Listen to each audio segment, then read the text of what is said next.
여러분 한 주간 동안에 잘 지내셨습니까? 오늘은 이제 강의 제4장 불편한 진실에 대해서 강의를 하도록 하겠습니다. 부제는 출애굽에 대한 이야기입니다. 여러 가지 이제 학생들이 동영상 강의며 또 학교 사이버 캠퍼스에서 잘 시청하고 또 수강을 듣고 그리고 출석 체크들이 잘 돼서 출석 인정이 순조롭게 이제 많은 학생들이 잘 되고 있는데 아직도 그 중에는 학생들이 여러 또 와이파이라든지 또 노트북이라든지 또 아니면은 모바일로 이렇게 보는 가운데 에러가 발생되고 여러 가지 이렇게 소소한 문제들이 생겨서 교수님하고 계속 소통하면서 지내고 있는데 또 한 가지 이번 주에 발견한 사실은 노트북 와이파이로 이렇게 보다가는 그게 연결이 끊어졌다가 또 연결됐다 이렇게 돼가지고 그게 강의 시간이 자꾸 잘라먹게 되고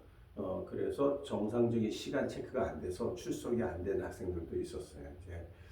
이제 거의 이제 한 5-6번 강의가 지금 돼가면서 이제 많은 학생들이 익숙해졌는데 아직까지도 잘 안 되는 부분들, 미비한 부분들이 있다면 여러분들이 잘 또 미리미리 점검하시고 또 노트북이라든지 이동 중에는 보는 것을 삼가셔서 손해보는 일이 없도록 할 수 있기를 바랍니다.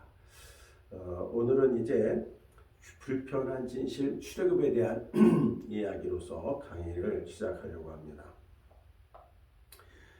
제목 자체가 조금 그렇죠. 불편한 진실이다.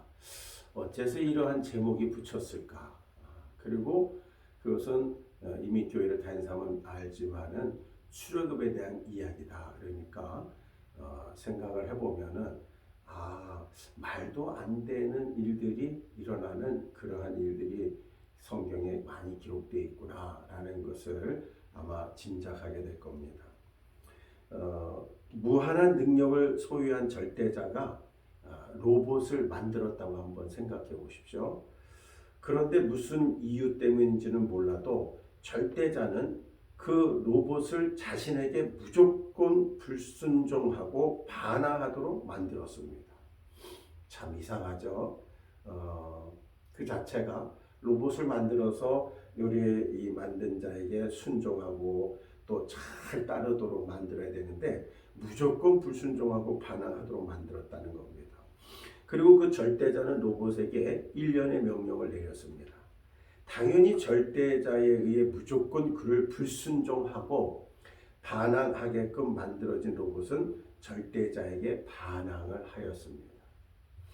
그러자 그 절대자는 그 반항하는 로봇에게 무자비한 징벌을 내렸습니다. 얼핏 보면 도무지 이해가 잘 되지 않는 이야기입니다.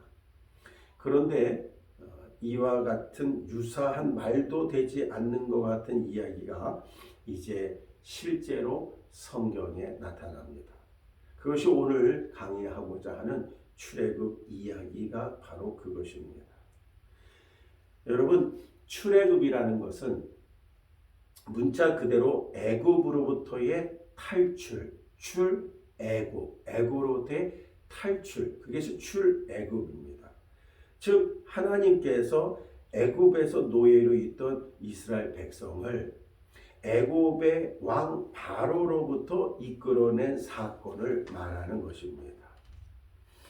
하나님이 택하신 아브라함과 이삭과 야곱의 자손 이스라엘을 구원하시기 위해서 하나님께서 애굽의 열재앙을 내리셔서 그야말로 애굽을 쑥대밭으로 만들어 놓고 바로의 항복을 받아서 이스라엘을 애굽에서 탈출시키는 겁니다.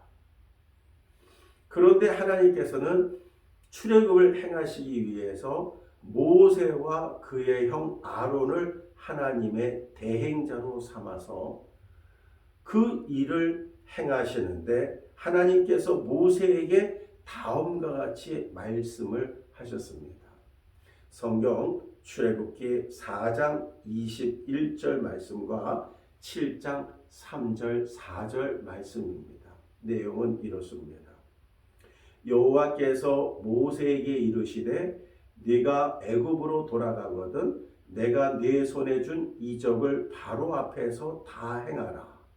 그러나 내가 그의 마음을 완악하게 한즉 그 백성을 보내주지 아니하리니. 자, 모세에게는 바로 앞에 가가지고서 내가 애굽으로 돌아가던 네 손에게 준 이적을 바로 앞에서 행하라. 기적을 베풀었고 하나님이 참 하나님을 알게 하면서 내 백성을 건져라, 구원해라. 그걸 바로에게 말하라. 이렇게 말씀을 해놓고 한편으로는 내가 하나님이 그의 마음, 바로의 마음을 완악하게 한다. 그래서 그가 백성을 보내주지 아니하리니. 이런 말을 합니다. 또 계속 말씀입니다. 내가 바로의 마음을 완악하게 하고 내 표징과 내 이적을 애굽 땅에서 많이 행할 것이나 바로가 너희의 말을 듣지 아니할 터인즉 내가 내 손을 애굽에게 뻗쳐 여러 큰 심판을 내리고 내 군대 내 백성 이스라엘의 자손을 그 땅에서 인도하여 낼 것이다. 이렇게 출애굽기 4장 21절과 7장 3절 4절에 하나님은 모세에게 명령을 하십니다. 전능하신 하나님께서 바로의 마음을 완악하게 하신대요. 그래서 10번씩이나 재앙을 내리시는 모습을 나타내 보이시는 겁니다. 어떻게 생각해 보면은 너무 하나님이 잔인해 보이지 않습니까? 바로의 마음을 하나님께 불순종할 수밖에 없이 옴짝달싹하지 못하게 만들어 놓고 바로를 심판하시는 하나님은 성경에서 말하는 사랑의 하나님이 아니라 참으로 부당하기 짝이 없는 잔인한 하나님으로 보입니다. 하나님은 왜 그렇게 하셔만 했을까요? 이제부터 출애굽 이야기의 불편한 진실을 하나씩 파헤쳐 보도록 하겠습니다. 자, 먼저 출애굽기 창세기에서 시작된 이야기의 연속이 바로 출애굽기입니다. 출애굽기는 창세기에서 시작된 이야기의 연속으로 창세기는 개인과 그 가족의 삶과 운명에 초점을 맞추고 있는 반면 출애굽기는 국가 규모의 큰 집단으로 형성된 이스라엘의 이야기를 전개합니다.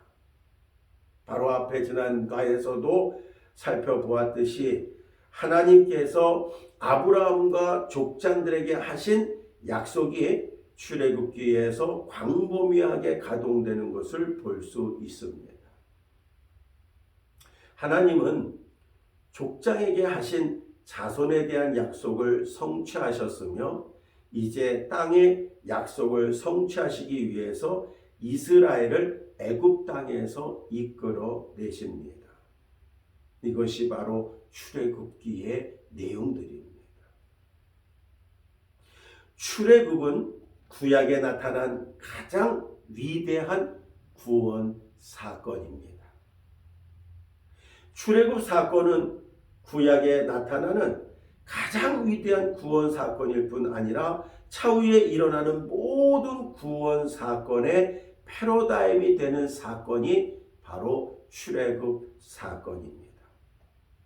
오늘날 교회 목사님들이 설교를 할 때 우리가 이 땅에서 죽어갈 백성들, 죄인된 백성들이 살 길이 예수를 믿으며 구원을 받아서 하나님의 자녀가 되고 그 자녀가 된 우리가 천국에 들어간다. 이렇게 설교를 하면서 예를 출애굽을 통해서 말씀하실 때 마치 애굽의 삶은 세상의 삶을 상징하고 있고 그 애굽에서 건짐을 받는 날, 해방된 날을 구원받은 걸로 얘기하고 있고 광야의 생활은 신앙생활, 믿음생활하는 우리의 삶을 살아가는 고단한 삶을 얘기하다가 결국 끝까지 승리한 자는 가나안 땅, 영적 가나안 땅, 천국에 들어간다는 이러한 예화의 이야기로 이 출애굽은 종종 사용되고 중요한 메시지를 전달하고 있습니다.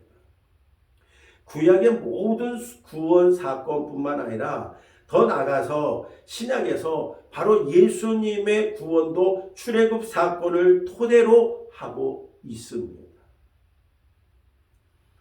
이스라엘이 유월절에 양을 잡아 문설주와 문인방에 바른 후에 출애굽을 하였는데 예수님께서는 이스라엘의 출애굽을 기념하는 유월절 날, 그 유월절에 양으로 죽으심으로써 죄에 빠진 인간을 구원하시게 된 겁니다.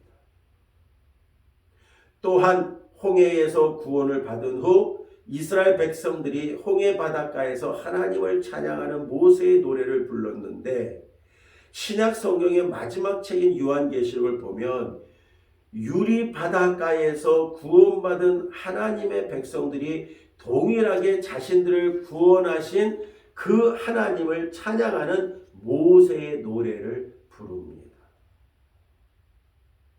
나는 너를 애굽 땅 종되었던 집에서 인도하여 낸 네 하나님 여호와니라 라는 유명한 구절은 하나님을 묘사하는 전형적인 출애굽 양식입니다. 이 표현은 출애굽의 성격을 잘 보여줍니다. 출애굽은 전적으로 하나님께서 이루신 놀라운 구원 사건이었습니다. 출애굽을 하기 위해 이스라엘이 한 것은 아무것도 없었습니다. 하나님께서 예수 그리스도를 통해 우리를 구원하신 사건도 마찬가지입니다. 우리가 구원받기 위해서 행한 것 아무것도 없습니다. 부단히 노력하고 열심으로 잘 살고 착하게 살고 선을 베풀고 우리의 노력이 필요한 그 행위가 아무것도 없습니다. 전적으로 하나님께서 이루신 놀라운 사건이 바로